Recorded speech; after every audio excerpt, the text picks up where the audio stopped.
welcome to another episode of Some of Our Parts, the podcast where two friends talk about the movies that add up to make us who we are. I'm Lindsay, And I'm Jim.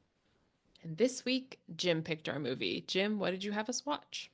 I have a classic, this movie is came out 2 years after I was born, so I didn't see it at the movie theaters. But it's one that I've watched over and over again, and it is a classic. Like I said, a classic comedy. It's Some Like It Hot with Tony Curtis and Jack Lemmon and Marilyn Monroe. Of course, of course. You had not seen the movie, correct? No, I hadn't. I was familiar with it and Hmm. like had seen bits of it, like some of the iconic moments in it I'd seen before, but I had never watched the movie, no.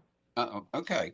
So this was the So first time for me. Uh, So yeah, I just remember seeing this on TV. I'm a big Jack Lemmon fan and a Tony Curtis fan. I've Mhm. always liked both of them, and that's really why the movie resonated with me. But I guess at the time it was billed at the beginning, the credits, it's Marilyn Monroe gets top billing. So Yeah. when they roll the credits. So of course Hmm. this was probably right around the top of her popularity. I'm going to guess Hmm. 1959. So Yeah, yeah. but Billy Wilder, just it was the director and producer, so he's just done a lot of classic movies, but this was Hmm. just it still makes me laugh out loud. So, Yeah, it's funny. It's a funny movie, and I think it's sort of an evergreen premise. Like we were just talking before we started recording that actually the premise of this movie reminds me a lot of Sister Act, which is a movie that came out a couple years after I was born.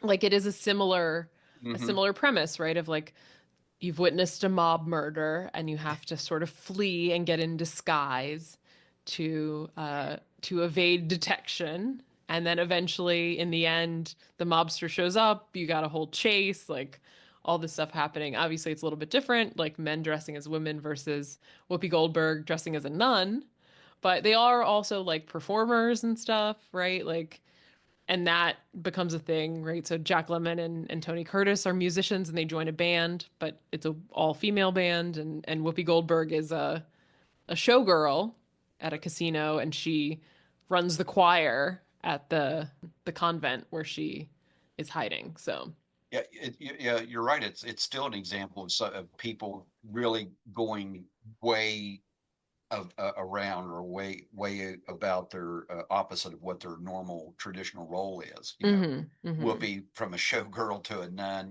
Tony and Jack going from men to women. Even though they're Yeah. still, but yeah, it's still, you talk about your real fish out of water Mm-hmm. character role, so to speak. So yeah, Yeah, so. yeah. So I think it's just like a funny premise, and all the people in it are funny. There's some really funny dialogue and like really Hmm. quick good jokes throughout. Yeah, Well, very you snappy, very witty, and again, I think the performances are all top notch. Yeah, yeah. I think Jack Lemmon especially, it was like super snappy and just like quick. And Tony Curtis and Marilyn Monroe are very funny too. Uh-huh. And also the Joe E. Brown who plays Osgood. They're funny too, but like Jack Lemmon is just like on it, just so quick. Well, and I think that's one of the things that I really have enjoyed about all his performances is he's he can go from dramatic to comedic and stuff because Hmm. even in this movie he goes from serious to funny, and then he goes from being just the abrupt swing changes and stuff, like from one extreme to another, and he just Hmm. carries it off flawlessly. So it's almost Yeah. like Tony's the straight man to Hmm. Jack. Hmm. Hmm. He has his moments, like that accent when he's Shell Oil. Wikipedia described it as a Cary Grant-esque Yes. accent, and I was like, Cary Grant who? Well, I will say, and I was going to say when we get to it, but Cary Grant was his hero in real life, Mm, and actually later on that year he started a movie with him, Operation Petticoat, which he said was one of the highlights of his acting career, Tony mm, Curtis.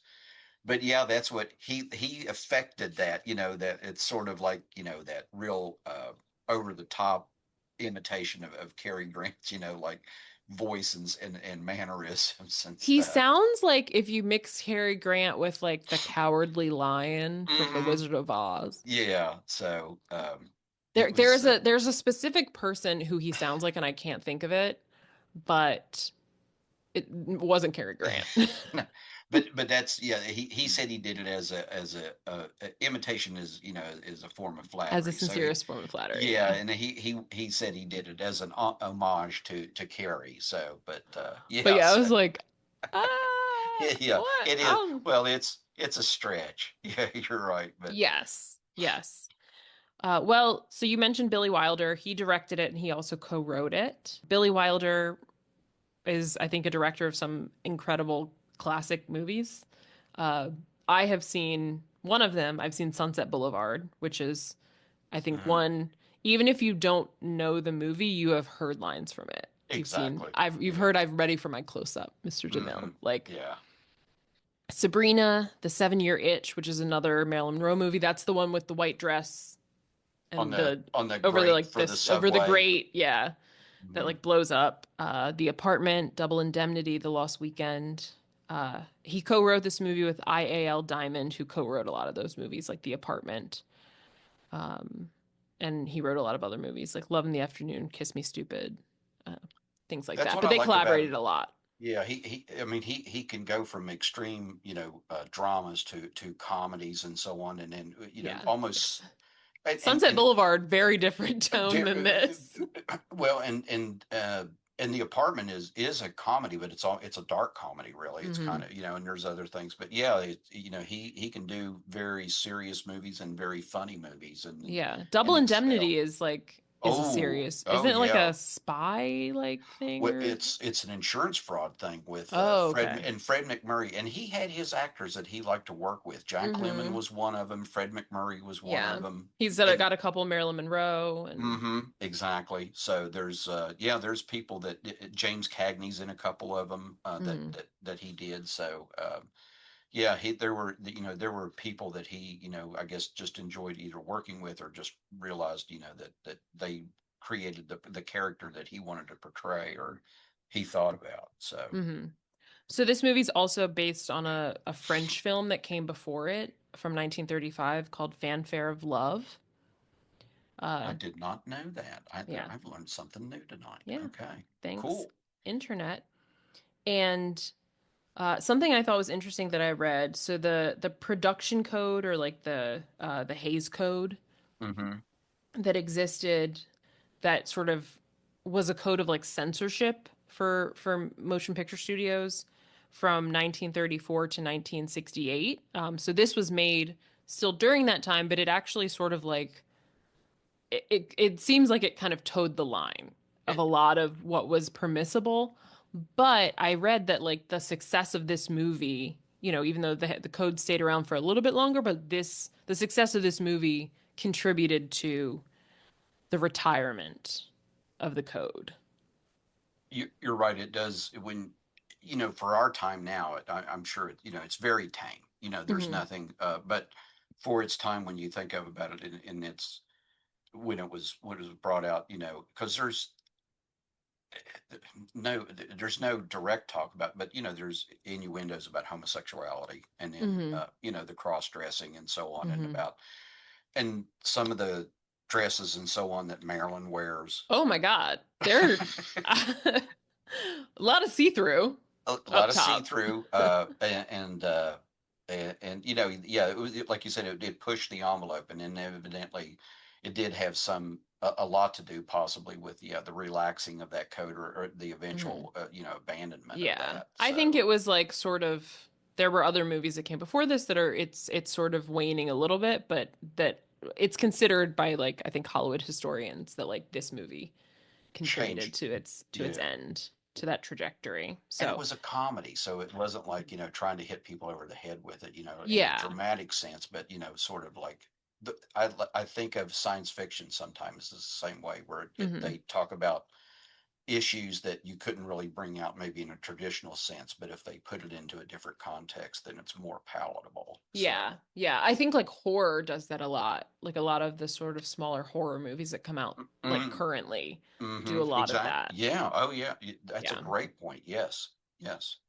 Also, another kind of indication of the impact of this movie in 1989 is when they started preserving films in the National Film Registry at the Library of Congress, and this was one of the first 25 films that were selected Oh, for okay. preservation. Oh, oh. So it was in the first batch that they Hmm. decided, oh, okay. Well, that's nice to know. Yep. Yep. So me and the Library and Congress agreed on something. Yeah. I mean, I think a lot of the movies that we've talked about are in the Library of Congress, but this was one of the first ones. So Ooh, okay. All right. that's like that feels especially important, right? Because like they started in 19 if they're doing it in 1989, there's a lot of movies that had come out before 1989 and they picked only 25 and this was Exactly. one of So them. that's pretty cool, when you think about it. So Yep. it'd be interesting to see what the list of 25 are. But yeah, so it's it's a it's a movie that's kind of held as a classic and it's for a good reason. Okay, this is the list of 25 from that Okay. first selection.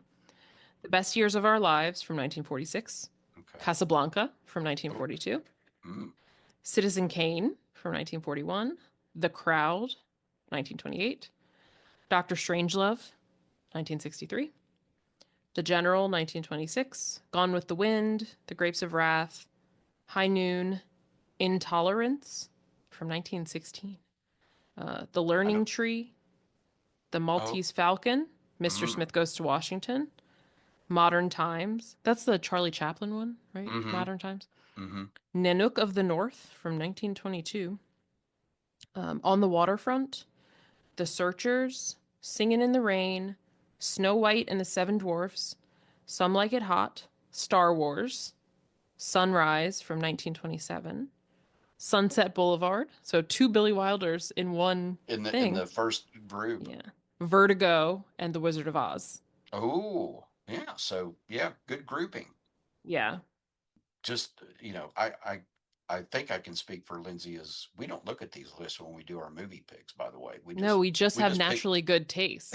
exactly. So Lindsay does the research. Well, especially on my movies because she doesn't know until I tell her what movie I picked. But she does the research afterwards, and then, like I said, I learned stuff about the movie that I picked that I didn't even know. So I didn't know this movie was based on an earlier movie from France. So There we go.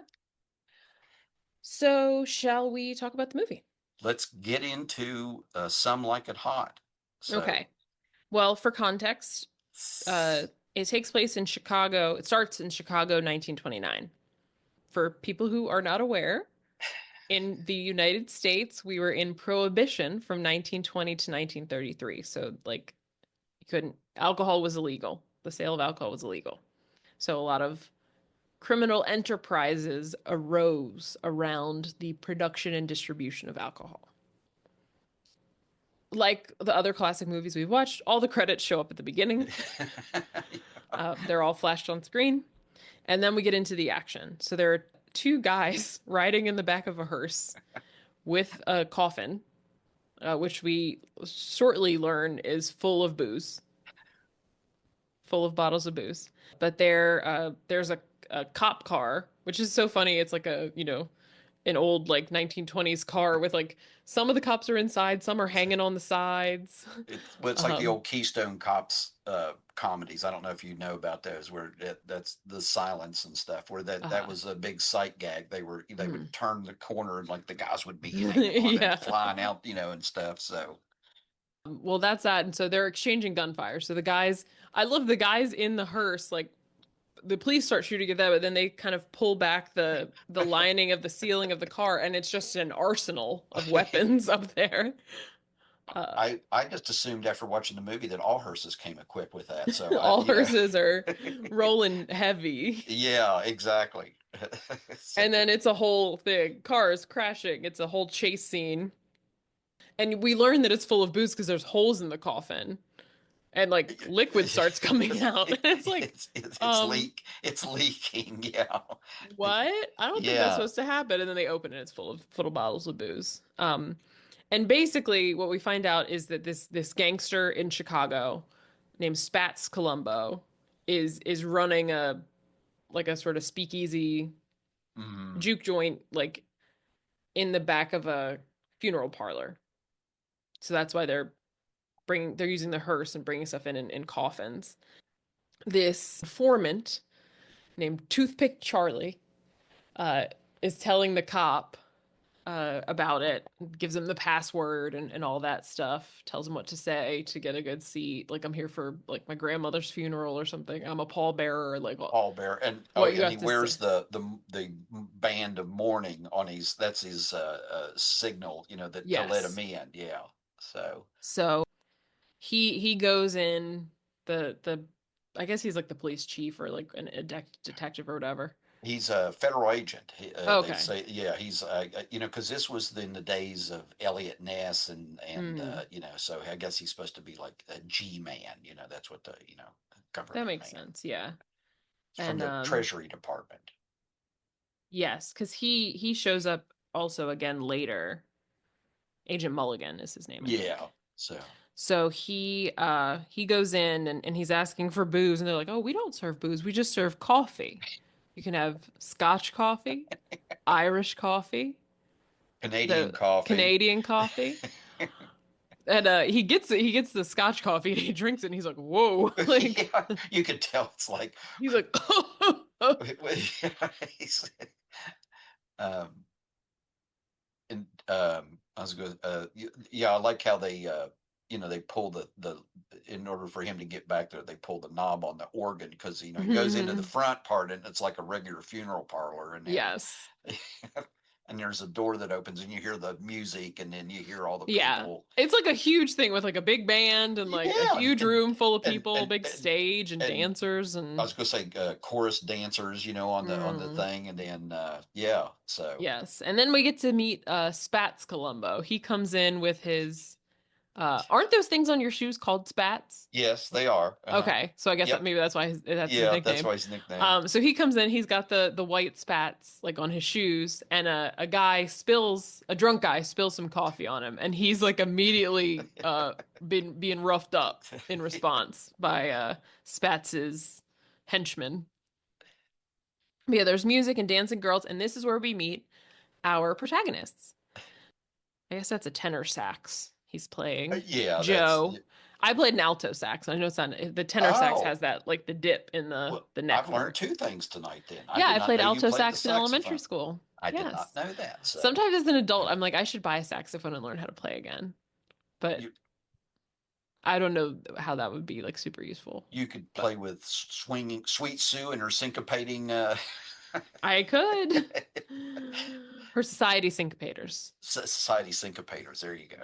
So Joe plays the saxophone, and as we learn later, he's a gambler, he's a ladies' man, etc. He's played by Tony Curtis. Tony Curtis, a very famous actor in a lot of things. Spartacus, I think, is like one of the other really big ones besides this movie. The Defiant Ones, Sweet Smell of Success, lots of others. Hmm. Also, married to many people, at one point married to Janet Leigh, with whom he had some kids, including Jamie Lee Curtis, who I think is an actress people now would know about, who looking at Tony Curtis, I'm like, oh, she must look just like her mom because she doesn't look anything like him. She does. She looks just like her mom. So yeah.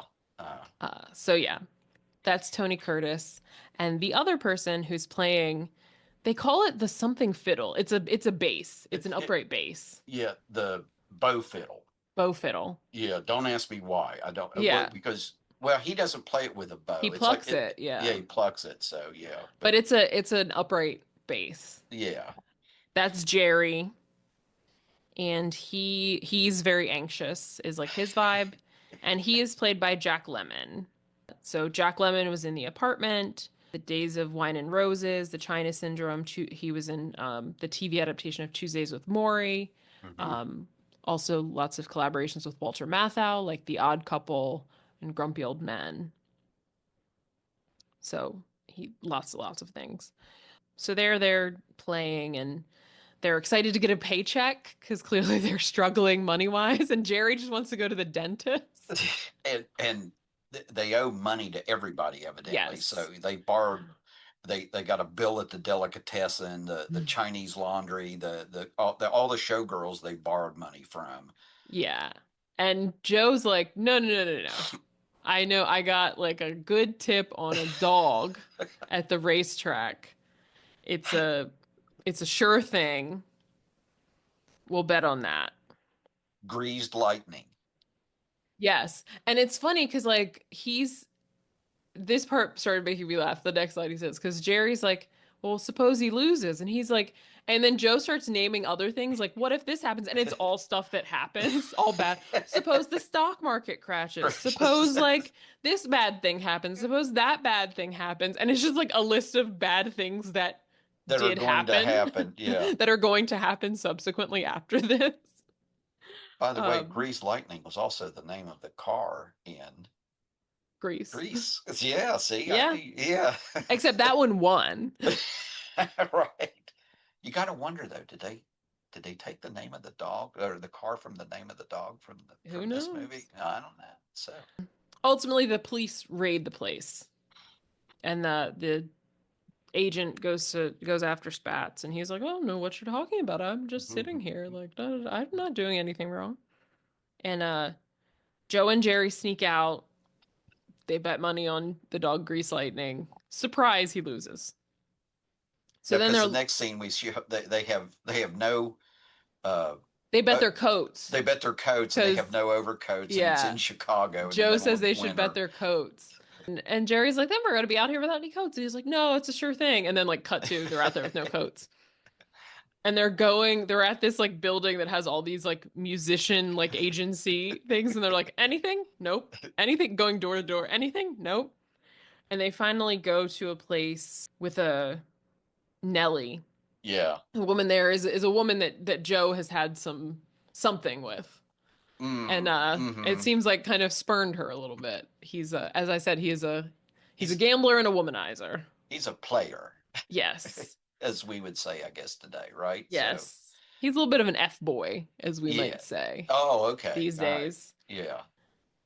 She is like, "Oh, I have a job for you. Yeah. There's a band going to Florida, and wouldn't you know, they're looking for a sax and they're looking for a bow fiddle." And they're like, "Oh my God, that's perfect." And she looks at her coworker and they kind of like wink Yeah. wink. So it's like,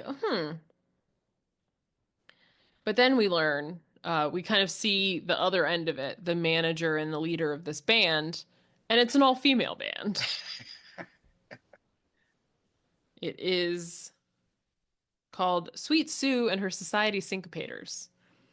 So Sweet Sue and Mr. Bienstock, who's their manager, are they're trying to fill the gaps that they needed. Because I think the women like ran away with like men or something, or one got pregnant, and one ran away with a guy One or guy, something. yeah, and they're leaving that night, that evening, Yeah, to go to Florida, and then yeah, otherwise they wouldn't be able to. I yeah, they're going guess to play at some hotel in like Miami or whatever. yeah, for a gig. So then finally, they like Joe and Jerry kind of find out, and Jerry's like, I mean, we could do it. And Joe's like, shut up. Like, It's what are you you're talking about? and I do like at first though when they go in and they say, "We hear you're looking for a bass, a tenor sax, and a fiddle player," and he goes, "Yeah," he goes, "but not the you two." And they go, "Well, you need to be under 25." Well, we could pass. You need to be blonde. We could dye our hair. He goes, "You need to be women." And then and then yeah, Jack Lemmon goes, "We could," and Joe goes, "No, we can't." Yeah. He's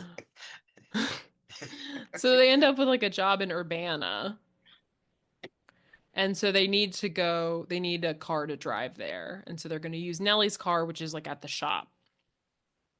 So they go to get that.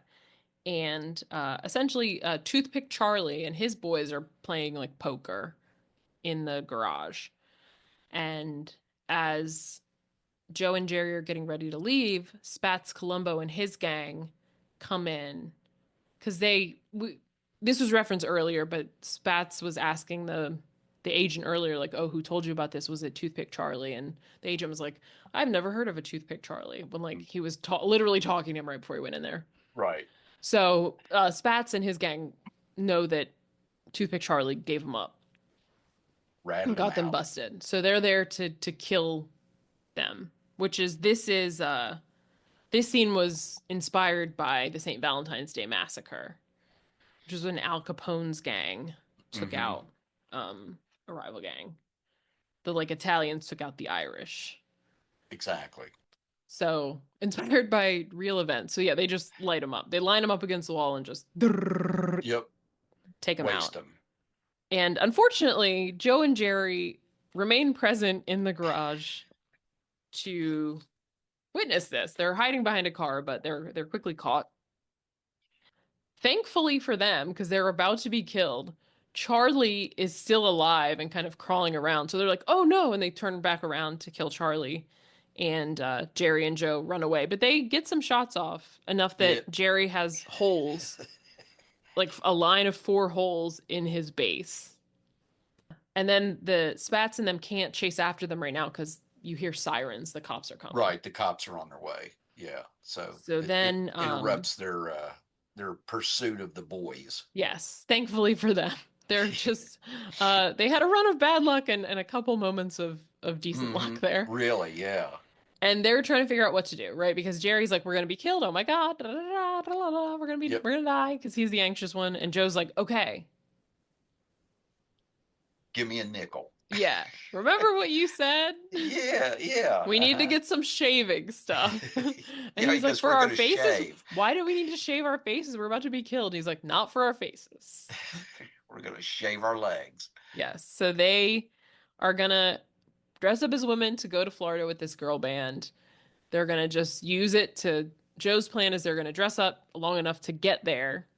Then, they'll Yep. just ditch and they'll be safely away from Spats Colombo.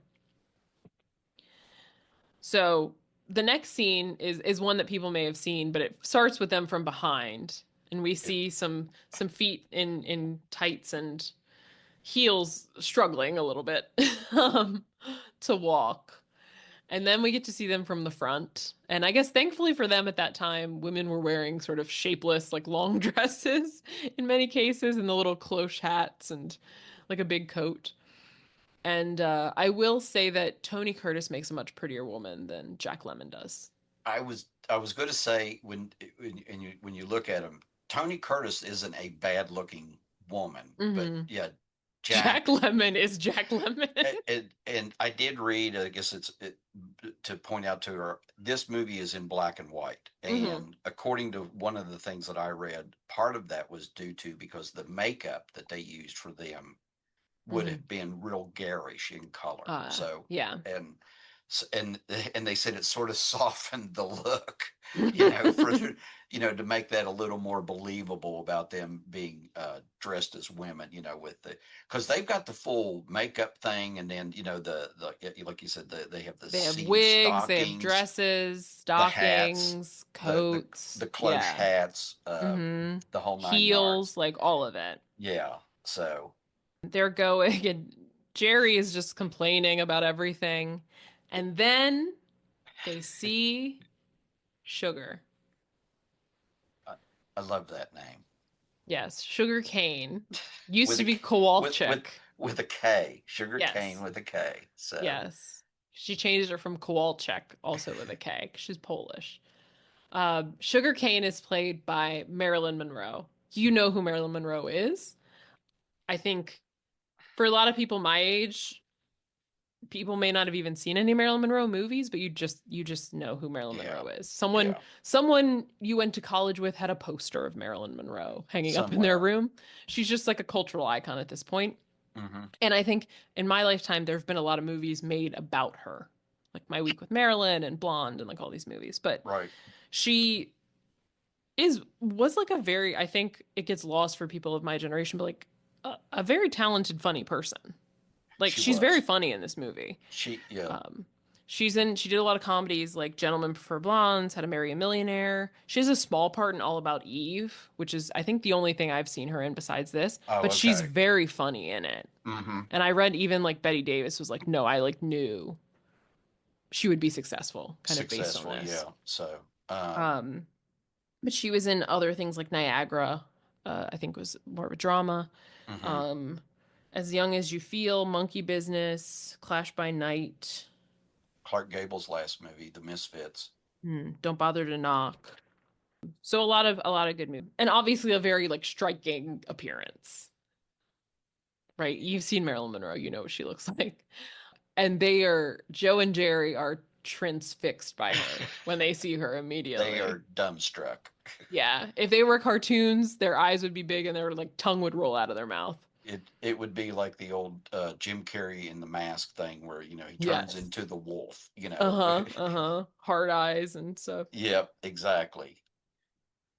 So, and they said she moves like jello on springs. They're like watching her walk from behind.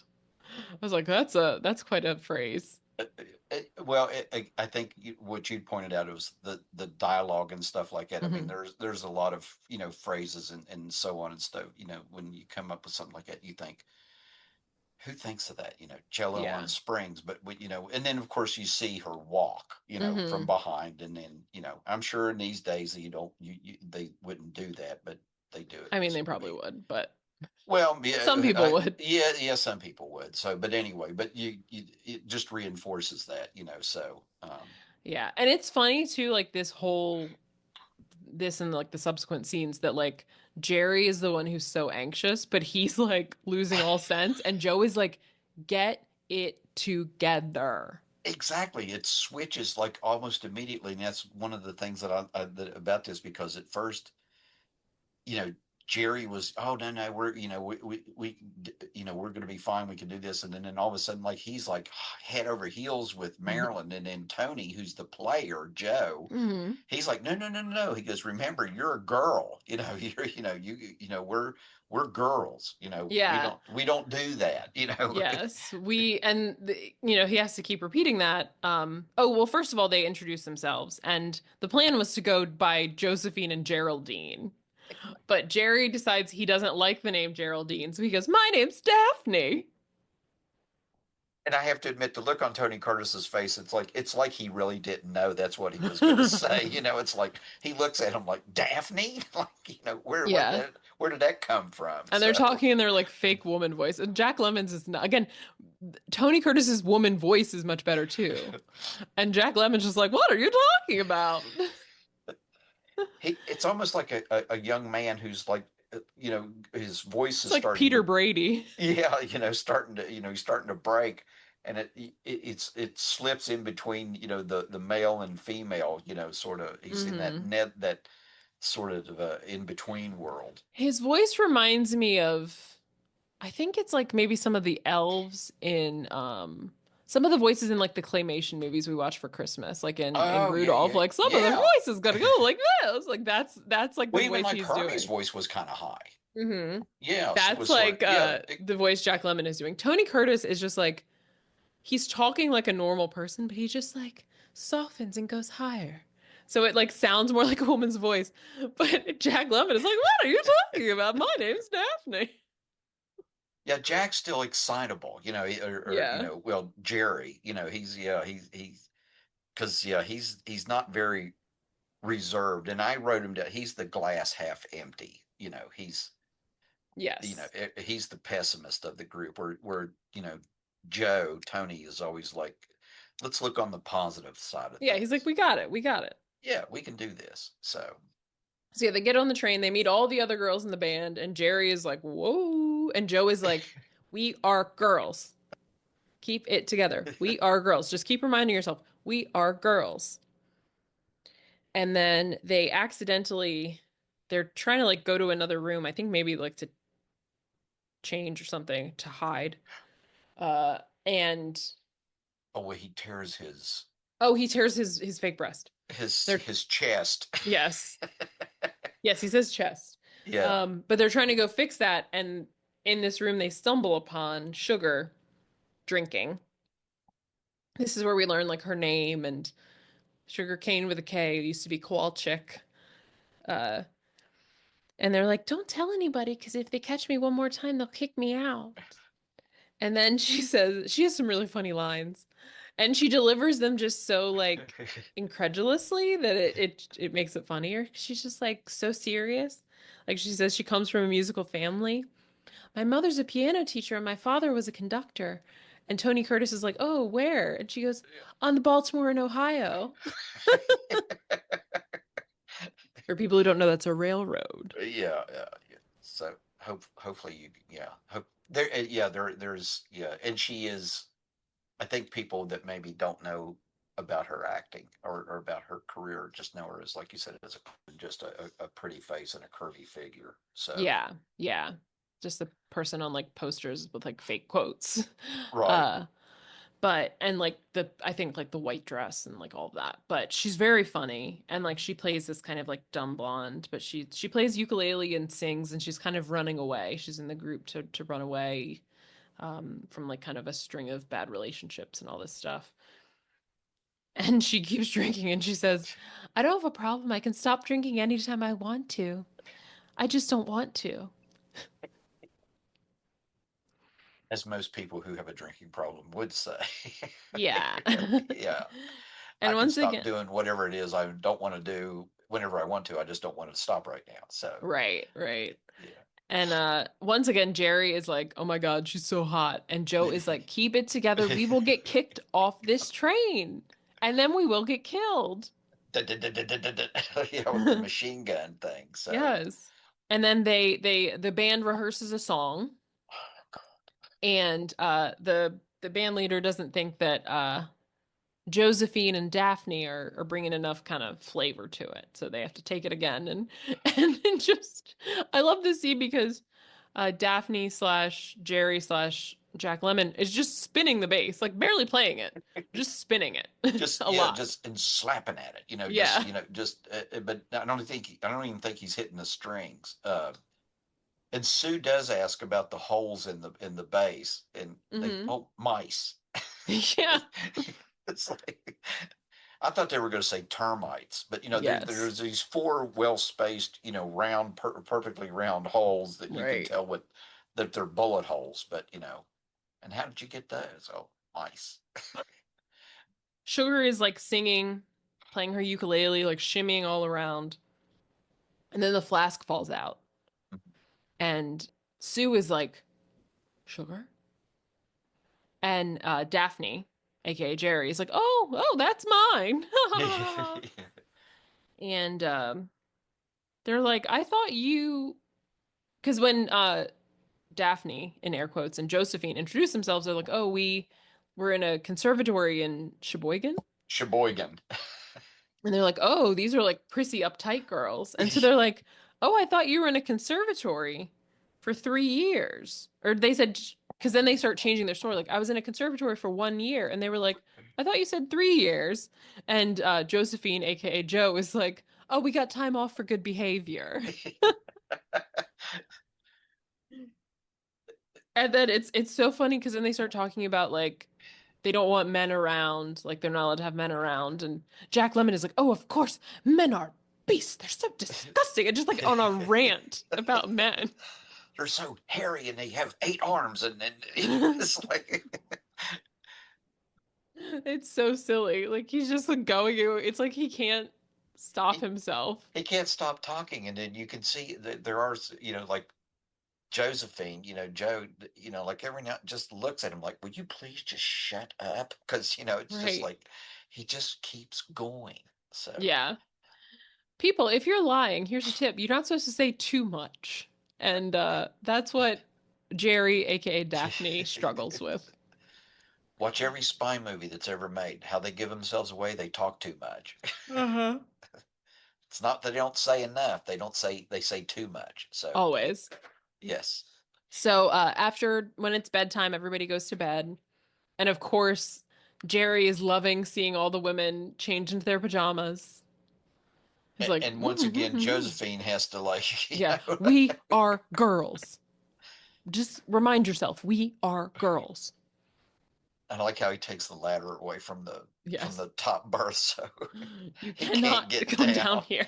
Yeah. But someone manages to come up, and it's Sugar, who sneaks into Daphne's bunk after everyone goes to bed to say thank you for saying that the flask was yours because I would have been kicked out otherwise. And they're staying there, and she's like, "Oh, I better stay there, stay here until so someone doesn't catch us." And then they're drinking because they have like a hot water bottle full of bourbon, Yeah. and then Sugar's like, "Oh, this other girl has vermouth. We can make Manhattan." So then she's like, "Hey, bring your vermouth." And then it's like she's going to get her vermouth, and then someone's like, "What are you doing?" And she's like, "Oh, we're making drinks." And then it sort of the word spreads and it becomes a whole party. Daphne is like, "Leave. This is a private party. I do not want you here." I know, Daphne it's like wants all it of to a be sudden just Sugar there's like 20 people, like in trying to this get in. one little train bunk. Yeah, in this upper story sleeper thingy, Yeah. and then of course who wakes up but Josephine, Mm-hmm. and it's like, what the hell's going on? What is Yeah. this? So then Josephine goes with Sugar to help bust. They have like this is the days of the big ice block. You got to bust into ice cubes. So they go take it to the bathroom to start doing that. And Sugar's talking about her history with men, which is a string of bad relationships with saxophone players who are all womanizers. And she's Especially telling ones that Joe play this. tenor sax. Yes. And Joe's like, oh, wow. Oh, no. Yeah. Well, I Huh. play tenor sax, yeah, but you're a girl, so Yeah. yeah. Sugar wants to marry a millionaire with a yacht in Florida. So that's what she's looking forward to when they get there. And she likes men in glasses because they're nicer. She thinks they're gentle. Yes. Yes. And then meanwhile back in the bunk, all the other women are like laughing and joking with Daphne and eventually start tickling Daphne Oh and God. are maybe getting a little bit too close for comfort for Daphne slash Jerry, who eventually has to just pull the emergency brake. And then people are falling left and right. Spilling out of the Yeah. bunk and then into the aisle, the hall, the corridor or whatever. So Yeah. They all fall out of the bunk. And eventually they all go to bed. And they arrive in Florida the next day. And now Josephine and Sugar are just best friends. So they just get out and start walking, leaving Daphne with their bags and instruments. And then Daphne walks in and there's a gentleman who spots her, named Osgood Fielding the Third. And he's a really goofy looking man, I gotta say. He's a big old mouth, just a funny yeah, well, face. that was the actor's trademark was his. Yeah. Yeah, Like he looks like a clown, but yeah, he doesn't have any yeah. makeup on, but like he looks like a clown. The actor's name is Joe E. Brown. He was in a lot of other movies. Oh yeah. It Um, was a vaudeville comic, I believe, mhm. in the 20s and 30s. Yeah, yeah. Stretching back, he was doing a lot. Uh-huh. Around this time, he was in things like It's a Mad, Mad, Mad, Mad, Mad World. Has parts in Showboat, Around the World in 80 Days. Yeah. So some small parts and things, but like in a lot of stuff. And Osgood loves showgirls. You can tell because he's been married 7 or 8 times. Yeah, a lot. And then he is like locked in on Daphne, and Daphne is like, "Leave me alone."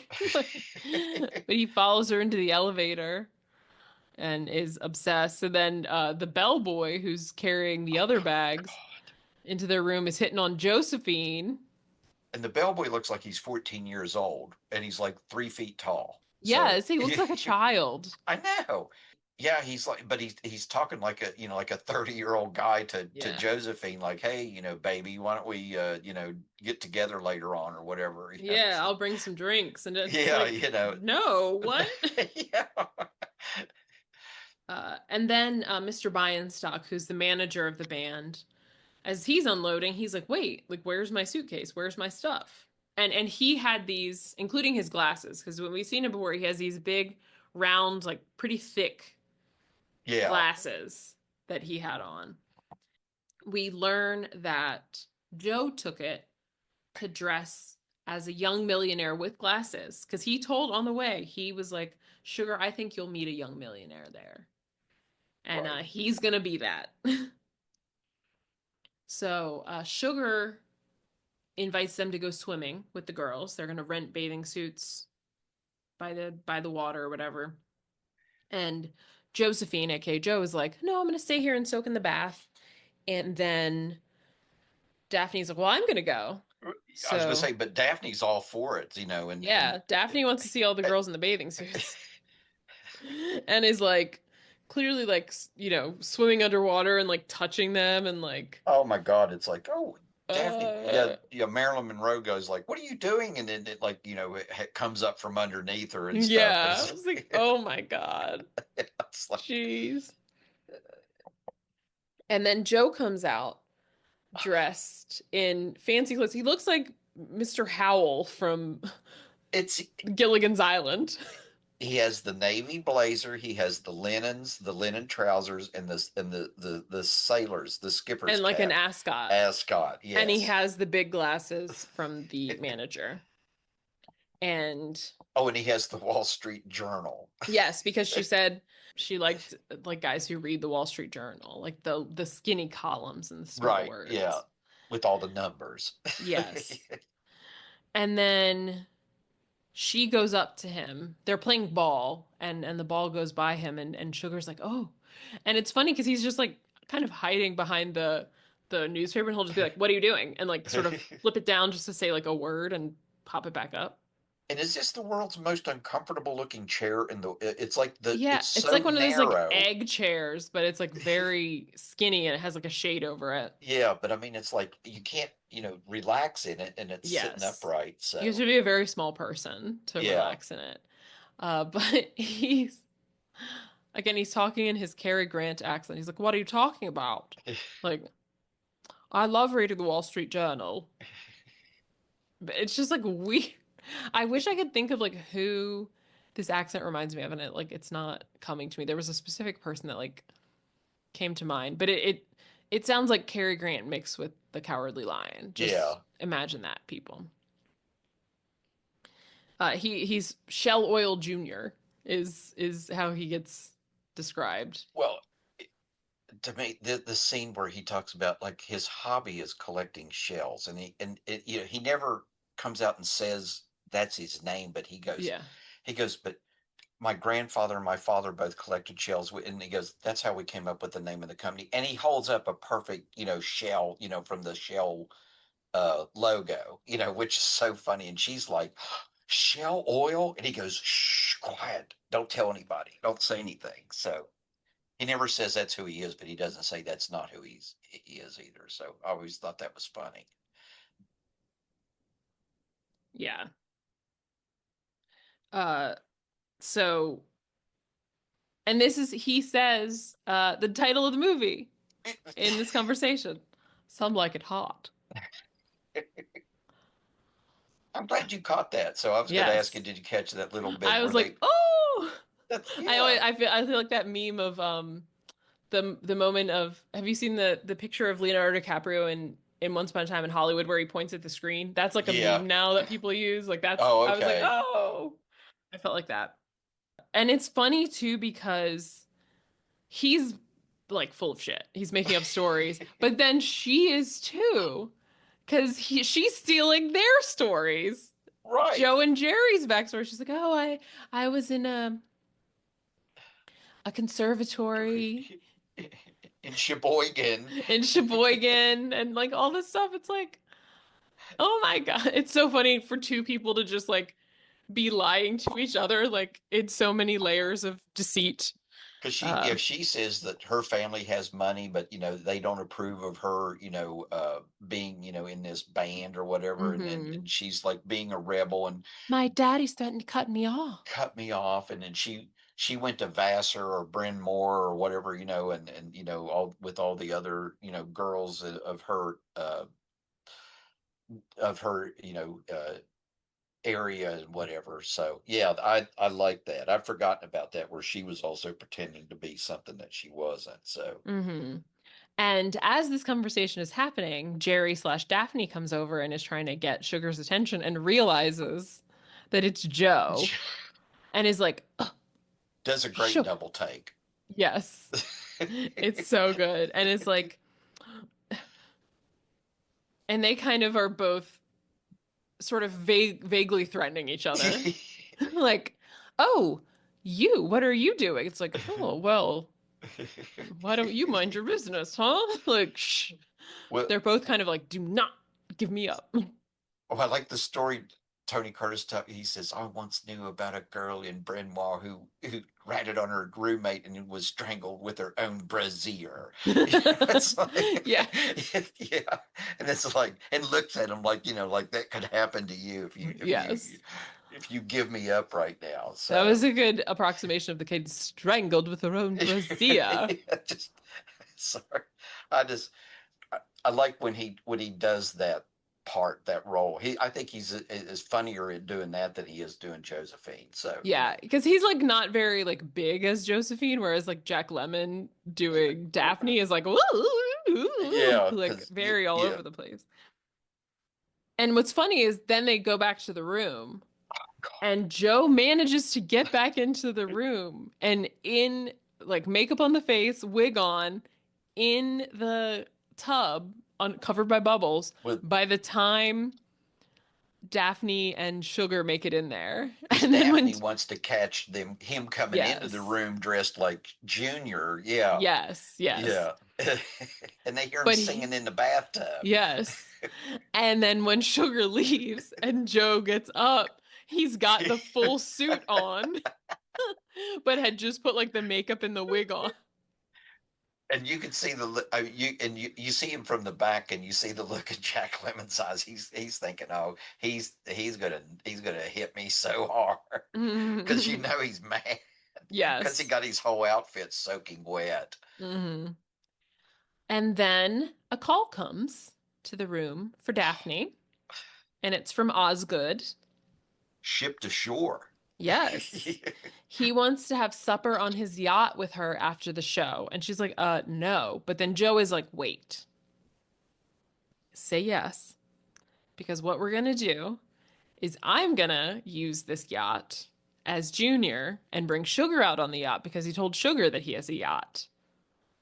And you can just hang out with Osgood on the shore while Yeah. I use his yacht. And Jerry's like, well, no. But somehow he convinces him. I don't really. Well, he says you owe me. He goes because That's of true. this debacle with the tub and everything. He goes, you owe me this. So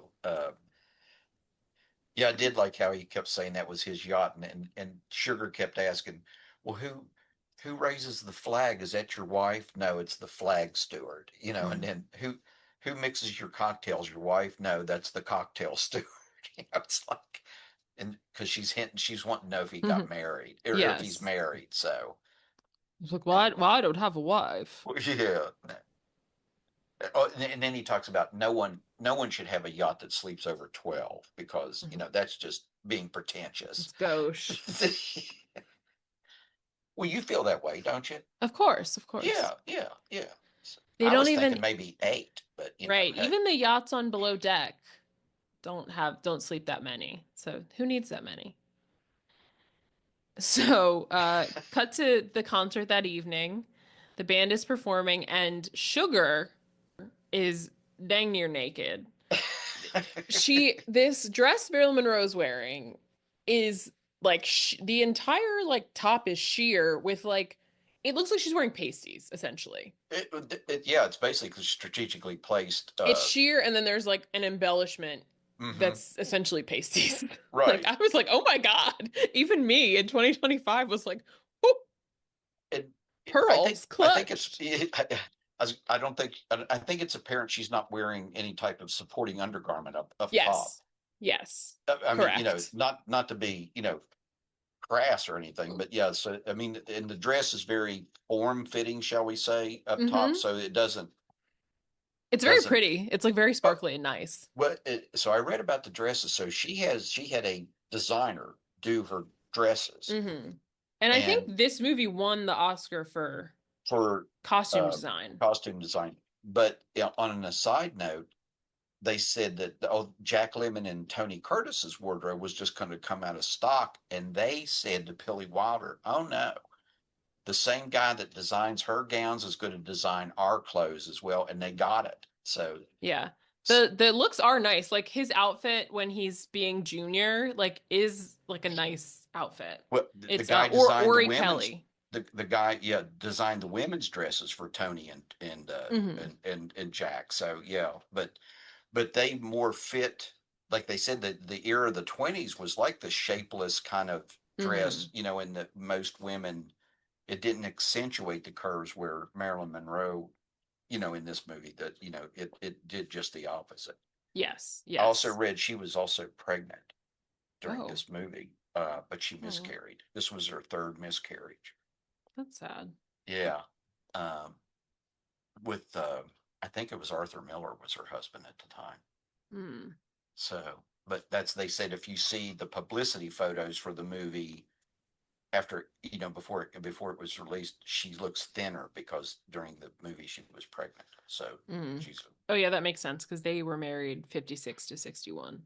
yeah. So, but anyway, so, but yeah, so yeah, the dress is, yeah, it's striking looking, but yeah, Hmm. she's, that's why I Yeah. said this kind of pushed the boundaries for the, you know, You for can this see period it. of time. Yeah. For the, I'm sure that, Yes. you know, there was probably another big reason why it was a big hit.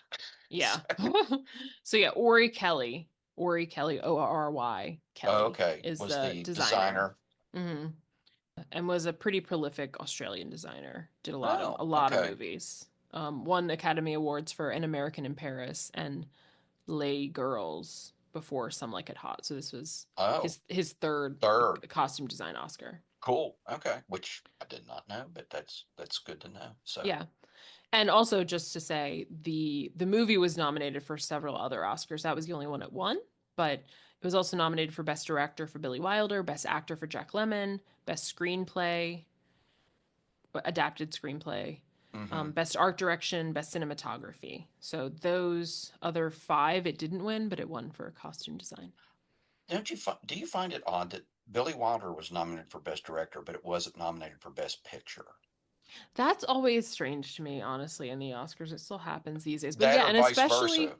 when it's nominated for acting, screenplay, director, and some of the technical stuff. So it's like, so you like everything about this picture, but you're not going to nominate it for Best Picture. Best Picture. Yeah, exactly. Like, you like So, the direction, you like the writing, you like the acting, you like the cinematography, you like the art direction and costume design. So that's like which everything. everything, The that's only what makes thing up the that's not movie. listed is like the sound. Right. Or So, the like, editing or whatever right. So the entire like visual language of the movie you enjoy, but it's but it's not good not enough to be Best Best Picture. Picture. Yeah. Because, and, you know, I don't know what the competition was, but Jack Lemmon certainly deserved the Oscar nomination, you Yeah. know. And Best Screenplay, I think. Oh, yeah. I mean, if, like I said, if you just listen to the dialogue, you know, Right. the give and take between everybody. Um, Oh, Ben-Hur. That was the big one that year. Anyways, yep. so the band is performing. You can see that Sugar in her very revealing dress is looking in the audience for Shell Oil Jr. Yeah. And also you see Osgood in the audience waving to Daphne, like, can't wait for our date later. And she's singing I Want to Be Loved by You, which is a song Yeah. that must have been covered by someone in my lifetime because I knew it. Or maybe I've heard it somewhere else. I don't There's know. been a bunch of people that have sung that. And I can't think now off the top of my head Yeah. who did, but yeah, I'm sure there But was. it was a song I knew. Yeah. So then basically after the performance, this is what happens. So Osgood has a like a tender, basically, like a small boat to take you out to the yacht that's anchored. Right. And so Daphne kind of intercepts Osgood, and they're gonna go have dinner and dancing and drinks, and then Joe manages to get changed and has Sugar meet him at the tender so they can go out to the big yacht.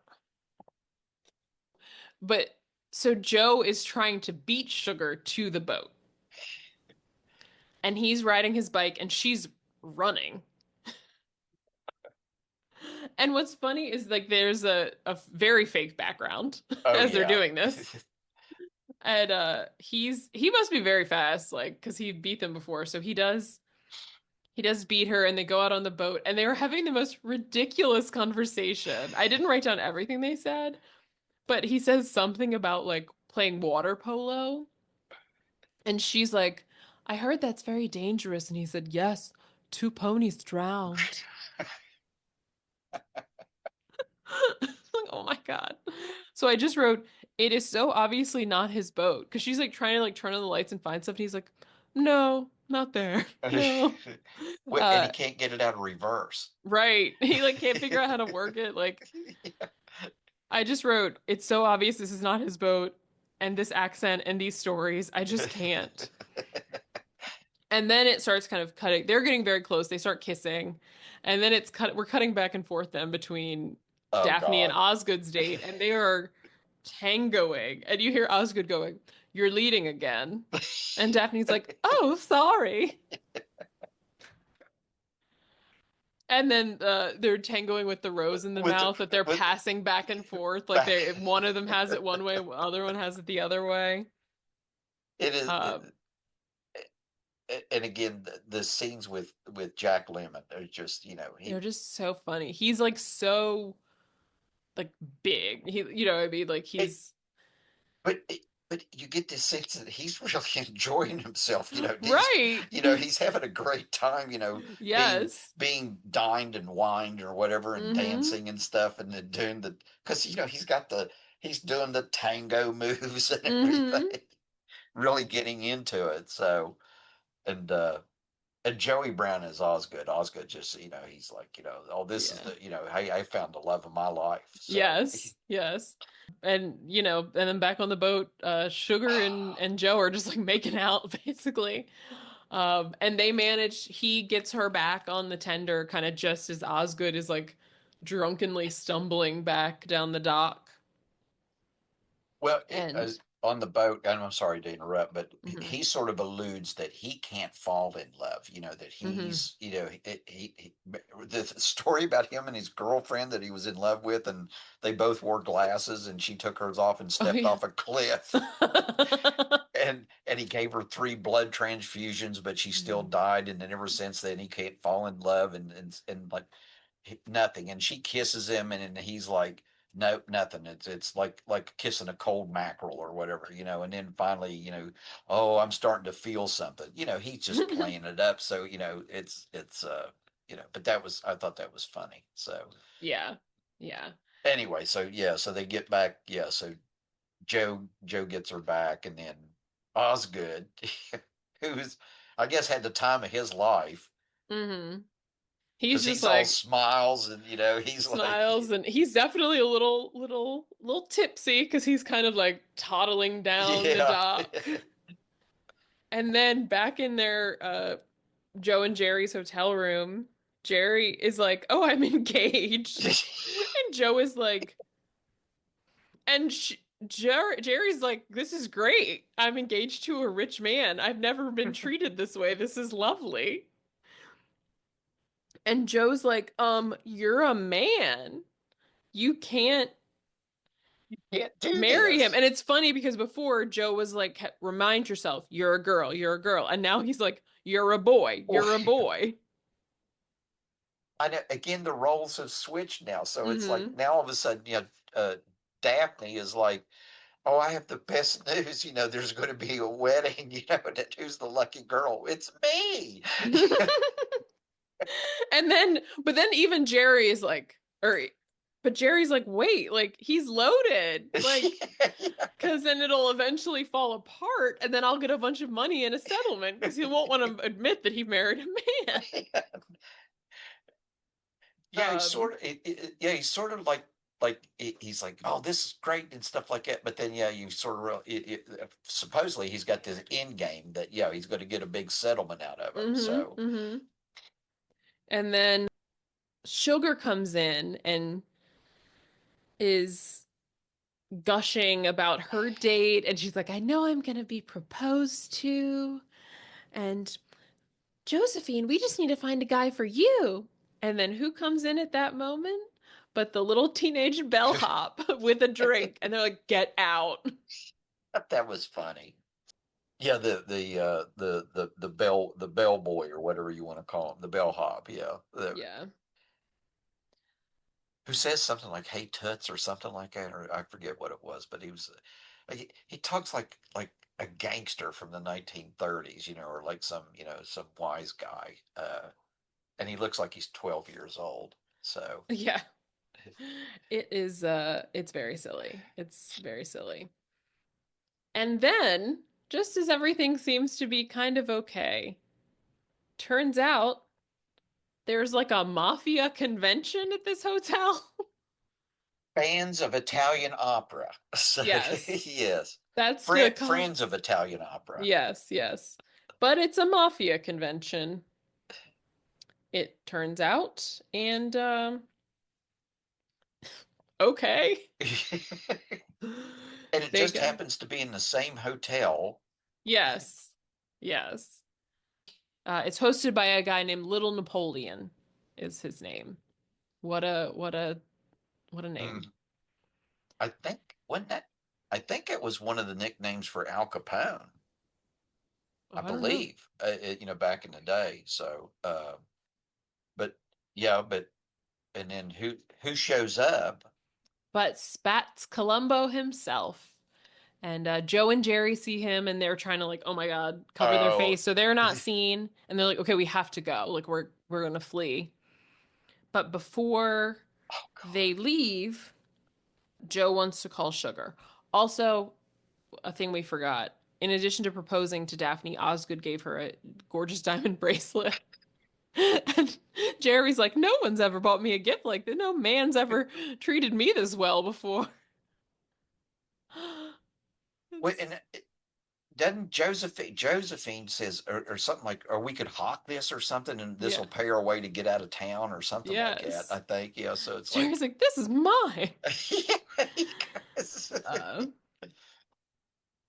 so before they leave, Joe wants to call Sugar to say goodbye, and he calls as in his Shell Oil voice, and it's like, I have to go to Venezuela for the company, and then the head of the Venezuelan oil company has a daughter, and we have to make a merger. yeah, he's daddy needs me to marry her, Yes. Oh so to yeah, and then speak. Sugar goes, "Oh, it's that kind of merger." You do a good And sugar voice, by the way. thank you. Yeah. So Uh, yeah, she's very sad, of course. She's like, well, she is. Yeah, she's crying. On the yeah. phone. They're but um,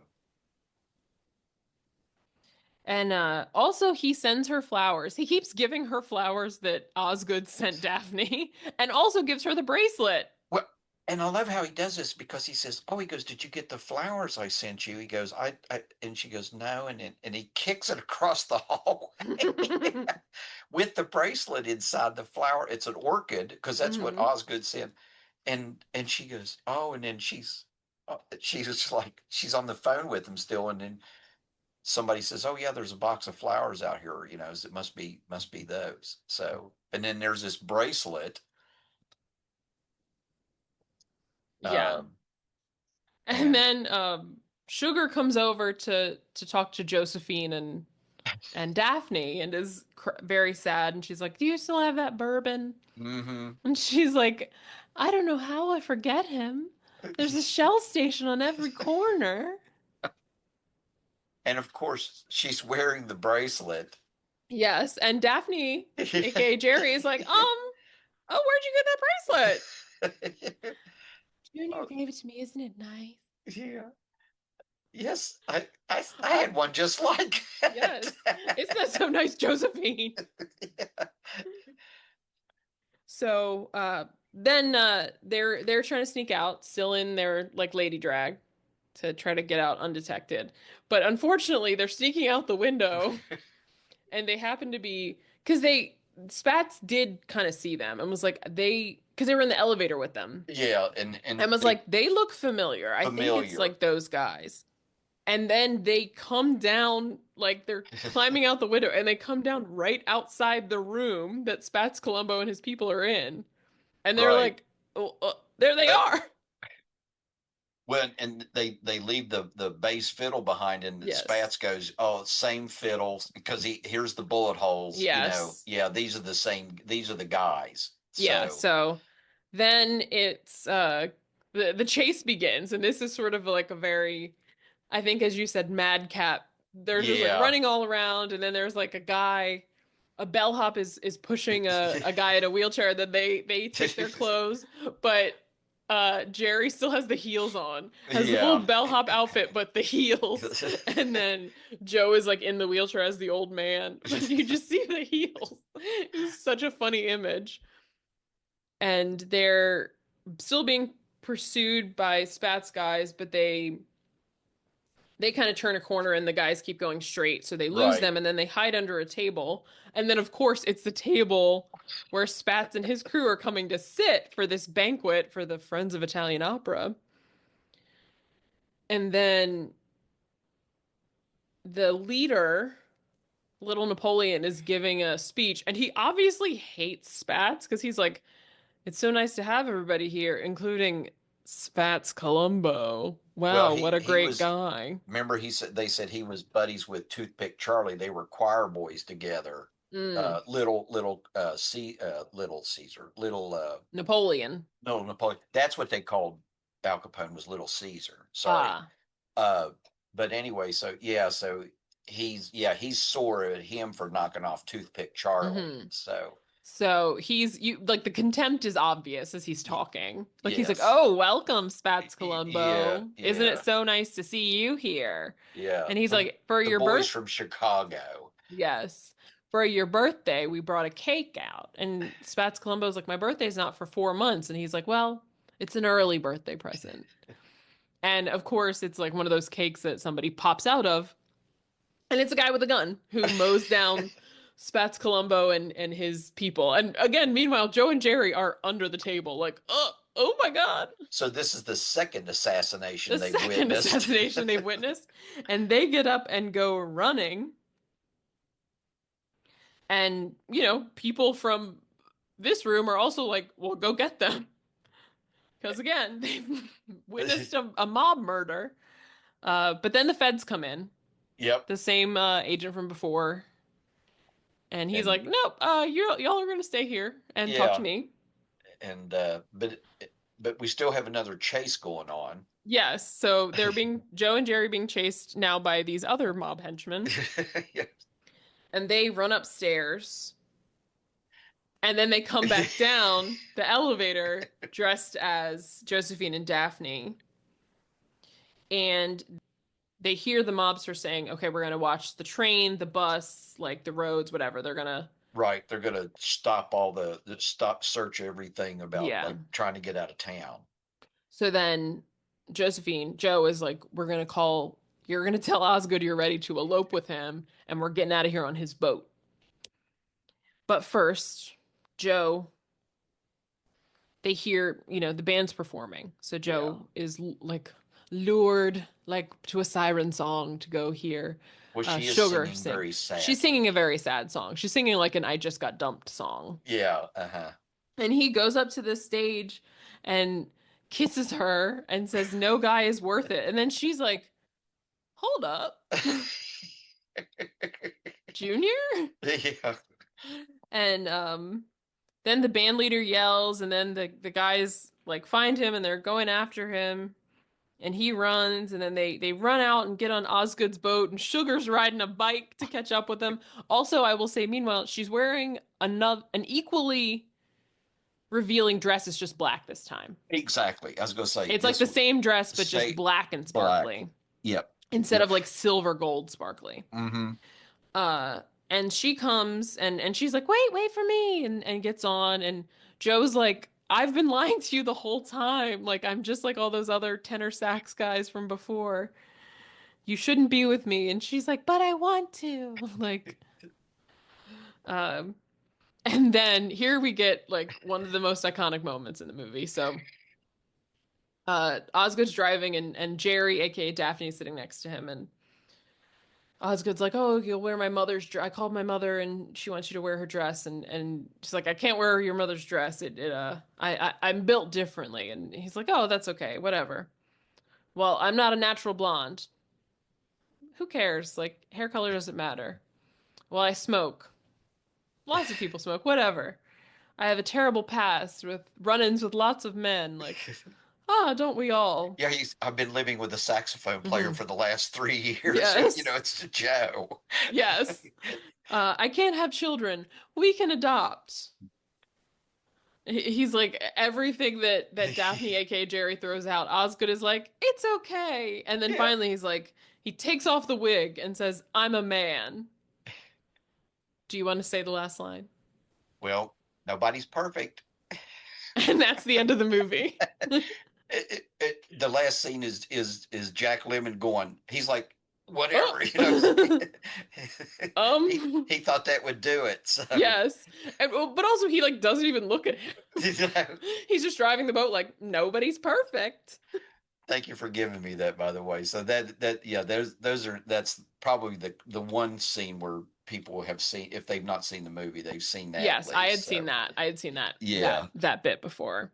uh, I think this is a movie too that like in other movies people watch it. Do you know what I mean? Like yeah. sometimes when you're watching movies, the person in the movie's watching a movie. Like I think I've seen people watch Oh, this in other movies. I could, Maybe. yeah, maybe that's. Um, I'm but sure I you don't could know. look that up on the internet. I'm Has sure. Some Like It Hot ever been in a movie? So, Yeah, I imagine uh, so. I imagine so. I, But yeah, I I'll have to look that up. so yeah, that's and then the end comes across Yeah. the screen, and then that's it. It fades to then all the credits or whatever, or the well, what's left of the credits, because we already know who all's in the movie. So Yeah. So speak speaking of which, and I'm sorry, mhm. the two of the main characters, Spats Columbo Oh, was played by I didn't say his name. Sorry. oh, it's okay, but was Yeah. played by George Raft, who was a Hmm. well-known character actor, leading man actor, but also played a lot of gangsters in the Yes. 30s. He was in the 1952 Scarface movie. Quick Millions, Each Dawn I Die, Bolero, They Drive by Night, Invisible he Stripes. yeah, he was the quintessential gangster besides James Cagney, Mm. and the agent, federal agent, was played by Pat O'Brien, Mm. who is also from the 30s, played in a lot of movies. Mostly the good guy. He was either a priest or a policeman or a military guy, Mm. but he was always the kind of on the good side. And George Raft's character was always a gangster or a criminal of some sort for the most part. As a matter of fact, Casablanca, that was supposed to go to him, and then he turned it down, and then that's how Humphrey Bogart got Casablanca. Hmm. So, but anyway, so those were two big names from the 30s who, were sort of, I guess, in their golden years, or however you want to put it, of their careers, but both did a really, really good job. So, Hmm. Hmm. but that For sure. yeah, so and little Napoleon was played by Nehemiah Persoff, who was a character actor and had been, I've seen him in different things. I don't know what his nationality is, but he always He's from played. Israel. Oh, okay. So, but oddly enough, I think a lot of the roles that he played were like opposite, were like either German or or in this case Italian, but he was uh he was would play kind of a bad guy, I think, in a lot of the movies that I remember him from. Well, So, it looks like so he was in The Untouchables. I guess maybe a TV oh series, The Untouchables. yeah, But a couple Jewish roles. He played Rebbe Mendel in Yentl, and he oh, was the voice of Papa Mouskowitz in American Tail. which I happen to like that movie a whole lot. I loved that as a kid. Oh, Shout well, out to Fievel. Yeah. oh yeah, yeah, exactly. Um, so you liked the movie. I did. Yes. Did you, were there, were, did you like it? Well, just overall, but I liked the interplay between, the two characters, but also between Osgood and Daphne, Yes. and Agreed. then Marilyn Monroe and Tony Curtis. Hmm. I did read, however, that Tony Curtis did not find Marilyn Monroe all that pleasant to work with. Hmm. So I don't know what the basis of that was, but I remember reading that because someone had asked him about working with, I guess, what they call the sexiest woman in Hollywood was, and he said that it really didn't do a whole lot for him. But Hmm. but Well, I wonder if this was before, because there was a period where she did a lot of like comedy, but then she went and studied like method acting with Strasberg. So maybe mm, this was before might have that. been, I don't know, or I don't maybe know. she was sort of trying to get out of this role, and getting into more serious acting roles and so Yeah. on. Yeah. So, um, but the sight gags, and like you Hmm. said, and just even the small little pieces. The guy, the talent agent, the guy at the office, who was trying to find the jobs. Of course his character is Jewish because I guess that was sort of the stereotype. The Hmm. agents were all Jewish, and he would speak a little bit of Yiddish and so on, and just that was just the it's just very layered. I think it's not just a farce where it's just two guys dressing as women.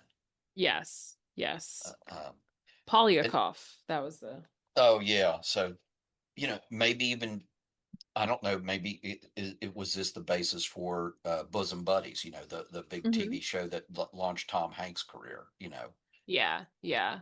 And I So mean, cross-dressing, that's been oh, it's been done uh for since like, Shakespeare, Shakespeare. and Yeah, yeah. So that's always like the gag, right? It's like right, 12th Night, right? Because it's like this person is dressed like a boy but is in love with this man, but then this woman falls in love with her, but then that man's in love with her, right? It all these like triangles and stuff. right. So yeah, exactly. It goes all the way back to that. So, but Yeah. So, but I thought it was a really funny movie. Like the performances are funny. Like I think Marilyn Monroe is funny. And she is playing the sort of like dumb blonde thing, which I think she did do in a lot of things, and it does seem like at a point she tried to get away from. mhm, She wanted to be taken a little more because she started her own like production right. company and stuff.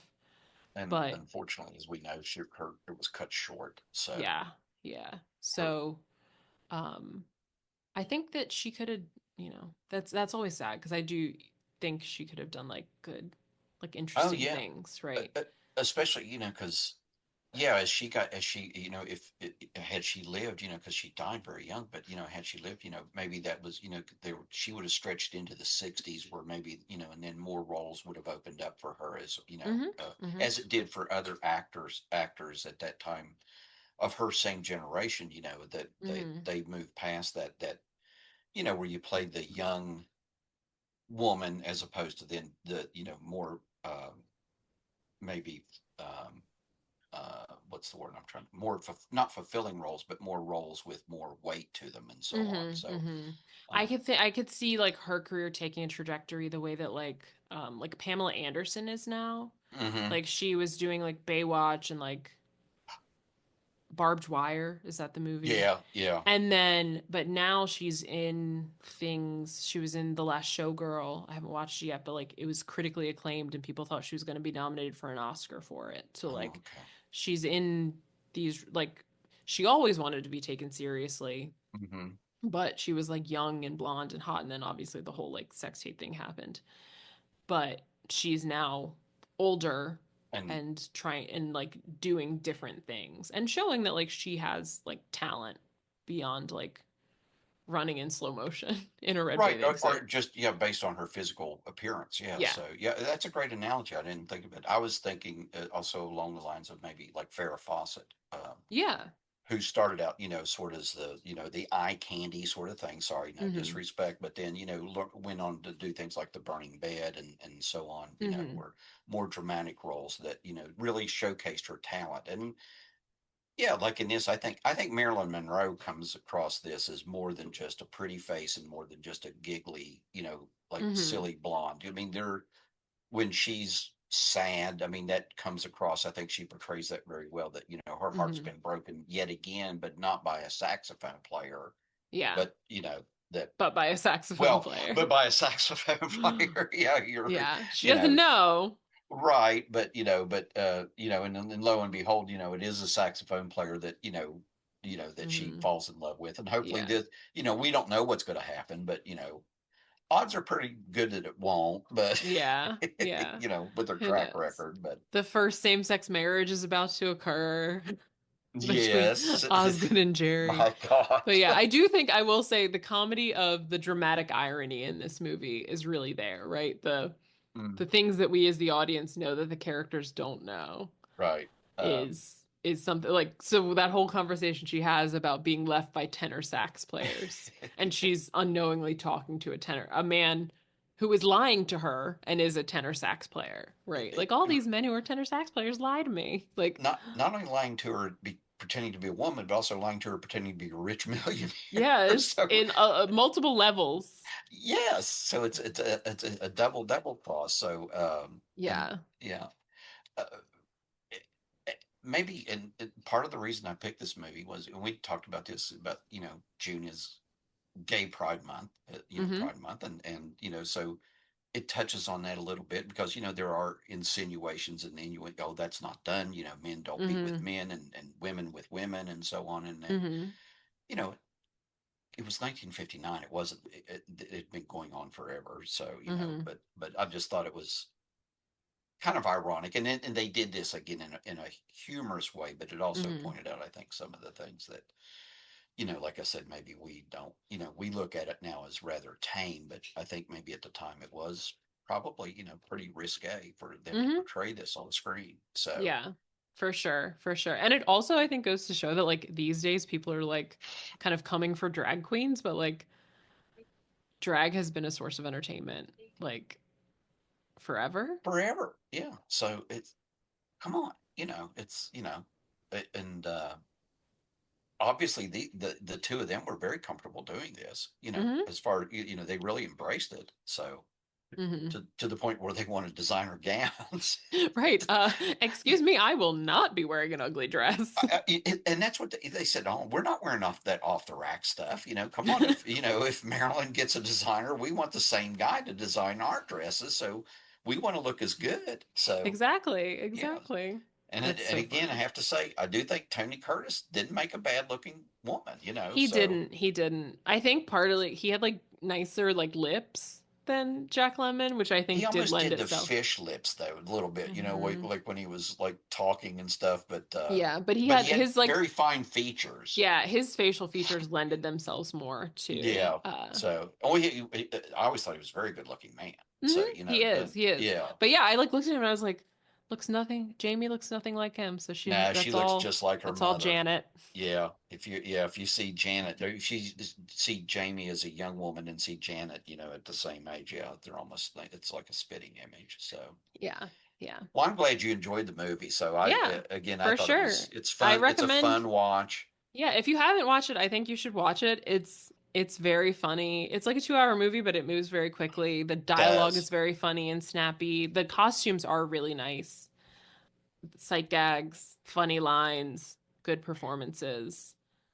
And I It's think like it lends itself fast to the black paced. and white, don't you? Hmm. I don't know that it would be the same movie in color. I kind of Yeah. like it in black and white. So Yeah, for sure. And I also think that like because it came out in 1959, but it takes place in 1933. I think it's a good, yeah, way to like illustrate like this is hmm, farther in the past. yeah, it does. Like the performer, Hmm. that there are some movies I think that are, you don't necessarily, they don't need to be in color in order Hmm. to bring out the best in the movie. There's Yeah. If Yeah. you watch a lot of the old movies, that they could do a lot with shadows and Mhm. light and so on and so They forth. did really nice. Like I was reading something talking about how lighting in older movies was a lot better than it is now. Well, But they also had to it was like rely on that. it Yeah. was really difficult. It's like lighting no one would want to have now because it's like some horrible like light bulb giving off radiation shining directly in your eyes. Exactly. So it's Yeah. like you It can would get why people wouldn't want that, but also like it did look so nice. it would blind you. Yeah, probably. Or, Yeah. it would, you'd come up with skin cancer or something, Yeah, yeah. later on Not down. good for you. Not good for you No, at all. no. But yeah, But but yeah, I think that there are movies where it this movie works like The Artist, hmm Roma, like more recent movies that are in black and white. Like I think it hmm, does give you something like yeah, that it's because you don't like need the color like the garments, right? Like the sparkle of the garments like you can appreciate without color. exactly. And yeah, all of it you can kind of appreciate. And then I hear what you're saying. I think that it probably did was a little more forgiving for the cross dressing. Yeah, because I can only imagine, like, with not knowing, I'm sure that some of the shades of the eyeshadow and stuff like that, and the rouge and everything like that, probably was pretty, Yeah, yeah, uh, it's the same way because like if you like the original Addams Family television show, like it was pink yeah. because that translated to like then a nicer gray. So like hmm I imagine it probably looked a little clowny.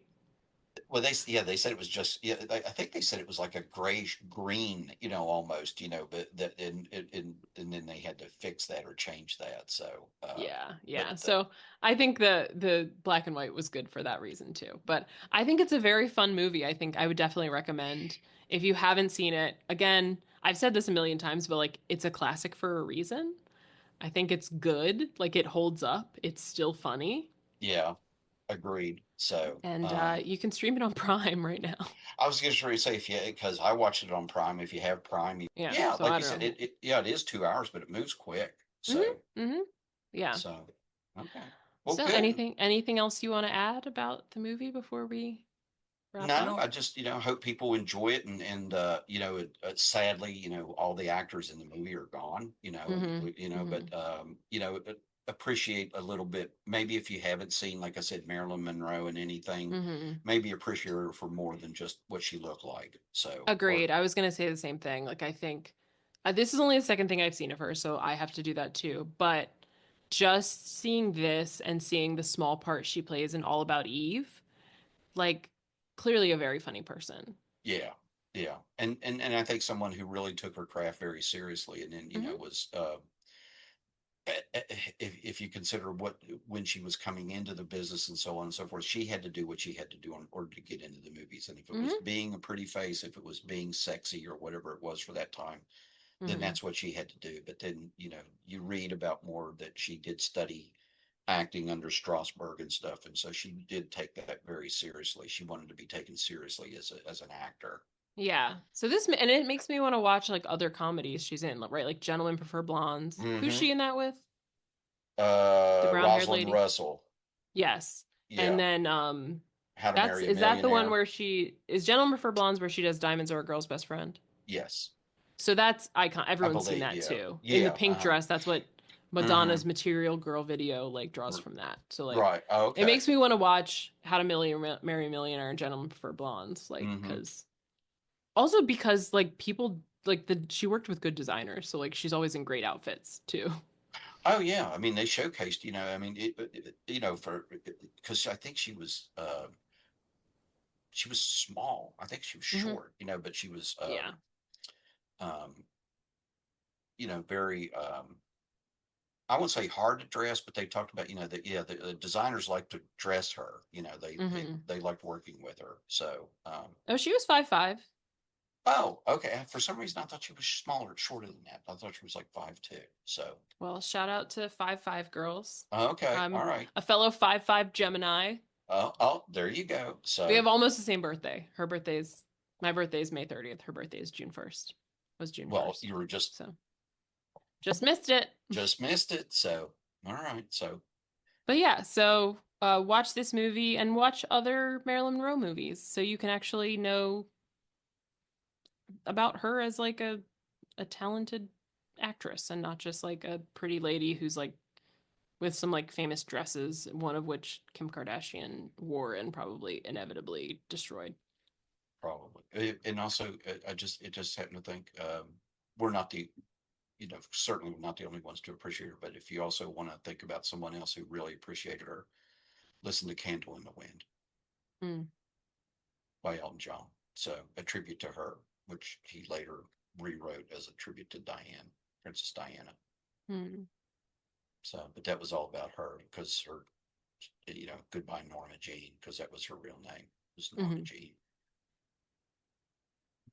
But anyway, yeah, enjoy the movie, and hopefully, go on to see other Billy Wilder movies and Tony Curtis movies and Jack Lemmon movies because, Yeah, lots they're of like they're famous iconic, for a reason. yeah, iconic performances and films in their filmographies for sure. Yes. So worth watching. Well, thank you all for listening. Please be sure to subscribe wherever you're listening to this so you can get our episodes delivered to you every Monday when they come out. You can leave a rating, review, comment. Hopefully, it's nice, or else we will call Spats Colombo. You can also And follow us on Instagram at Some of Our Parts Pod. You can see all the movies we've talked about. There are quite a few. You can see whatever else we decide to post, including little pictures when one of us is on vacation and we're not doing an episode. If you want to see me holding a monkey, you can do that. You can also see little previews about what's to come. And with that, bye bye. take care.